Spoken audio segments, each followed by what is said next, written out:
Hi friends, welcome back to my channel SajuS TastelanD. എല്ലാവർക്കും പുതിയൊരു വീഡിയോയിലേക്ക് സ്വാഗതം. ഇന്ന് ഞാൻ ഷെയർ ചെയ്യുന്നത് നമ്മുടെ വീട്ടിൽ തന്നെ നല്ല ടേസ്റ്റി ആയിട്ട് സാമ്പാർ പൊടി എങ്ങനെ ഉണ്ടാക്കിയെടുക്കാം എന്ന് കാണിക്കുന്ന വീഡിയോ ആണ് ഷെയർ ചെയ്യുന്നത്. അതിനായിട്ട് ഞാൻ ഒരു ബൗള് മല്ലി എടുത്തിട്ടുണ്ട്. നല്ലപോലെ കഴുകി നന്നായിട്ട് ഉണക്കിയെടുത്തിരിക്കുന്നതാണ്. പിന്നെ അതേപോലെ തന്നെ നന്നായിട്ട് ഒതുക്കി പിടിച്ച ഒരു ബൗള് കാശ്മീരി റെഡ് ചില്ലി എടുത്തിട്ടുണ്ട്. ഇതൊന്ന് ഉണക്കിയിട്ടൊക്കെ എടുക്കുകയാണെന്നുണ്ടെങ്കിൽ പെട്ടെന്ന് നമുക്ക് ഫ്രൈ ആയി പൊടിഞ്ഞ് കിട്ടുകയൊക്കെ ചെയ്യും കേട്ടോ. പിന്നെ കുറച്ചൊരു 5-8 സാധാരണ നമ്മളെ ഉണക്കമുളക് കൊടുത്തിട്ടുണ്ട്.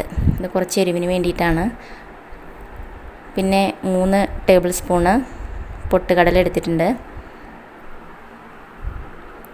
പിന്നെ നമ്മൾ സാമ്പാറിന് ഉപയോഗിക്കുന്ന പരിപ്പ്, അതും 3 ടേബിൾ സ്പൂൺ തന്നെയാണ് എടുത്തിരിക്കുന്നത്.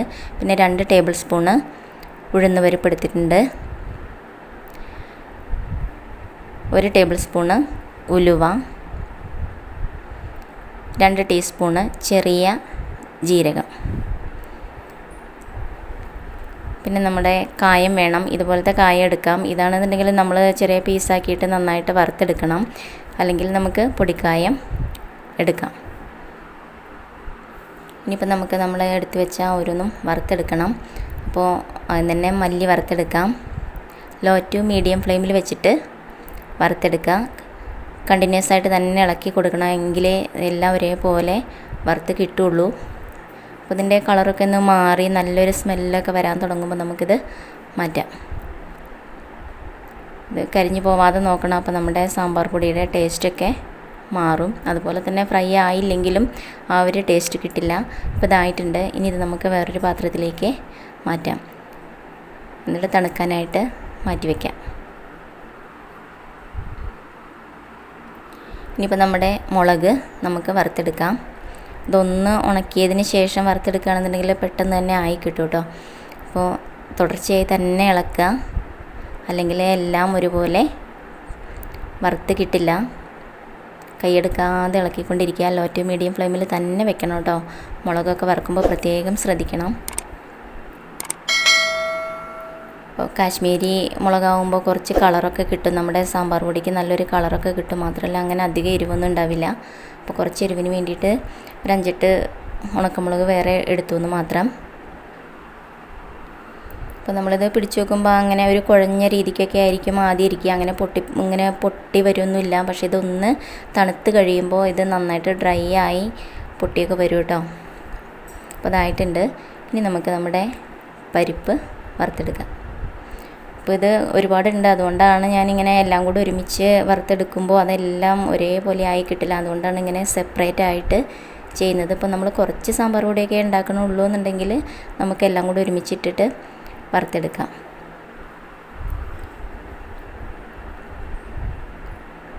നന്നായിട്ടൊന്ന് കളറൊക്കെ ഒന്ന് മാറി വരുമ്പോൾ നമുക്കിത് മാറ്റാം. അപ്പോൾ ഇതായിട്ടുണ്ട്. ഇനി നമുക്കിത് മാറ്റാം. ഇനി നമ്മൾ എടുത്ത് വെച്ച പൊട്ടുകടല വറുത്തെടുക്കാം. ഇതിലെ ഉള്ള ഓരോ ഇൻഗ്രീഡിയൻറ്റും നമ്മുടെ സാമ്പാർ പൊടിയിൽ എന്തായാലും വേണം. അപ്പോഴാണ് നല്ല ടേസ്റ്റ് ഉണ്ടാവുള്ളൂ. പിന്നെ മാത്രമല്ല ഒരു സ്പെഷ്യൽ ഇൻഗ്രീഡിയൻറ്റ് ഞാനിതിലേക്ക് ആഡ് ചെയ്യുന്നുണ്ട്. അത് നമുക്ക് പിന്നെ കാണാം. അപ്പോൾ നമ്മുടെ പൊട്ടുകടലയും നന്നായിട്ട് ആയി വന്നിട്ടുണ്ട്. കളറൊക്കെ ചേഞ്ചായി വന്നിട്ടുണ്ട്.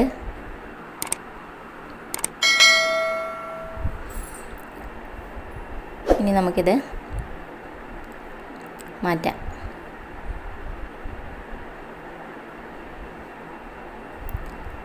ഇനി ഉഴുന്ന് പരിപ്പ് ചേർത്ത് കൊടുക്കാം കേട്ടോ. എന്നിട്ട് നല്ലപോലെ ഫ്രൈ ചെയ്തെടുക്കാം.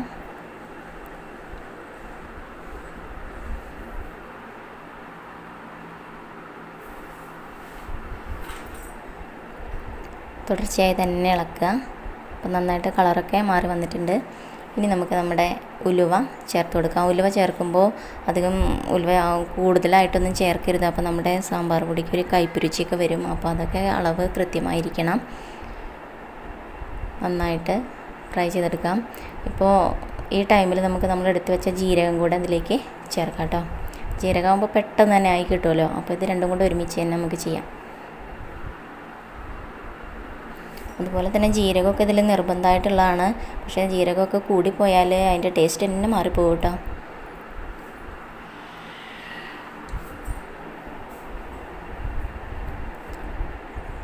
ഇപ്പം നന്നായിട്ടായിട്ടുണ്ട്. ഇനി മാറ്റാം. ഇനിയിപ്പോൾ ഞാൻ നേരത്തെ പറഞ്ഞ ഇൻഗ്രീഡിയൻറ്റ് ഇതാണ്, നമ്മുടെ അരി.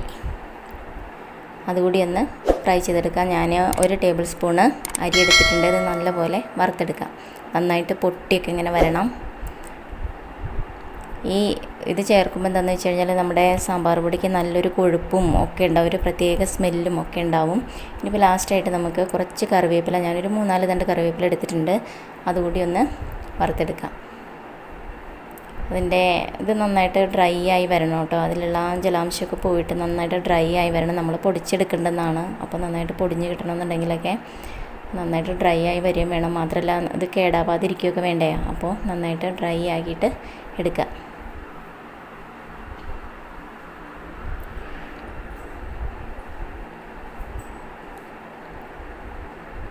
ഇപ്പോൾ ഇതായിട്ടുണ്ട്. ഇനി ഇത് മാറ്റാം. അപ്പോൾ ഇതെല്ലാം തണുത്തതിന് ശേഷം, നല്ലപോലെ തണുത്തതിന് ശേഷം മാത്രമേ നമുക്കിത് പൊടിച്ചെടുക്കാനായിട്ട് പറ്റുള്ളൂ.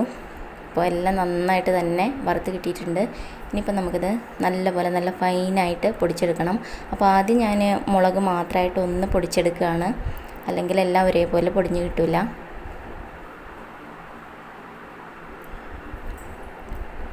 ഇനി ഇത് നല്ലപോലെ ഒന്ന് പൊടിച്ചെടുക്കാം. ഒരു 1/4 ഭാഗം പൊടിഞ്ഞ് കിട്ടിയിട്ടുണ്ട്. ഇനി ബാക്കി കൂടി ചേർത്തിട്ട് നമുക്ക് നല്ലപോലെ പൊടിച്ചെടുക്കാം. ഇതിപ്പോൾ പൊടിച്ചതിന് ശേഷം വേണമെങ്കിൽ നമുക്ക് അരിച്ചെടുക്കാവുന്നതാണ്, അല്ലെങ്കിൽ അതുപോലെ തന്നെ എടുക്കാം. അപ്പോൾ നന്നായിട്ട് പൊടിഞ്ഞ് കിട്ടിയിട്ടുണ്ട്. ഇതിപ്പോൾ അരിച്ചെടുക്കേണ്ട കാര്യമൊന്നുമില്ല. ഇനി ഇതിലേക്ക് കായം ചേർക്കാം. ഞാൻ കായപ്പൊടിയാണ് ചേർക്കുന്നത്. അപ്പോൾ ഞാനൊരു ടേബിൾ സ്പൂണോളം കായപ്പൊടി ചേർക്കുന്നുണ്ട്. അത് നമ്മുടെ ഇഷ്ടത്തിനനുസരിച്ച് ചേർക്കാം.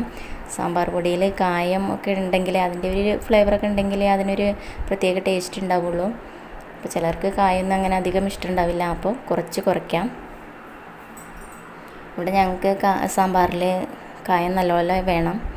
അപ്പോൾ ഞാൻ 1 ടേബിൾ സ്പൂണ് എടുക്കുന്നുണ്ട്. ഇനിയിപ്പോൾ സാമ്പാർ ഉണ്ടാക്കുമ്പോൾ ഞാൻ പ്രത്യേകിച്ച് വേറെ കായൊന്നും ഞാനിതിലേക്ക് ചേർക്കില്ല. നല്ലപോലെ മിക്സാക്കി എടുക്കണം കേട്ടോ. എല്ലായിടത്തും നമ്മുടെ കായൊക്കെ എല്ലായിടത്തും ആവണം. നല്ലപോലെ മിക്സാക്കി എടുക്കണം. അപ്പോൾ നമ്മുടെ സാമ്പാർ പൊടിയൊക്കെ നല്ല സൂപ്പറായിട്ട് തന്നെ വന്നിട്ടുണ്ട്. നല്ലൊരു സ്മെല്ലൊക്കെ കിട്ടുന്നുണ്ട് കേട്ടോ. നമ്മൾ സാധാരണ മാർക്കറ്റിൽ നിന്ന് വാങ്ങുന്ന അതേ ഫ്ലേവറൊക്കെ തന്നെയാണ് നമുക്കിതിൽ നിന്ന് കിട്ടുന്നത്.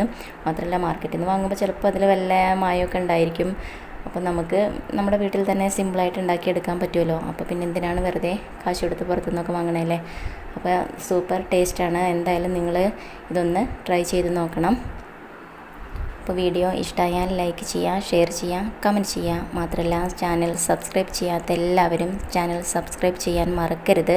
തൊട്ടടുത്ത് കാണുന്ന കുഞ്ഞു ബെല്ല് കൂടി ഒന്ന് എനേബിൾ ചെയ്യണേ.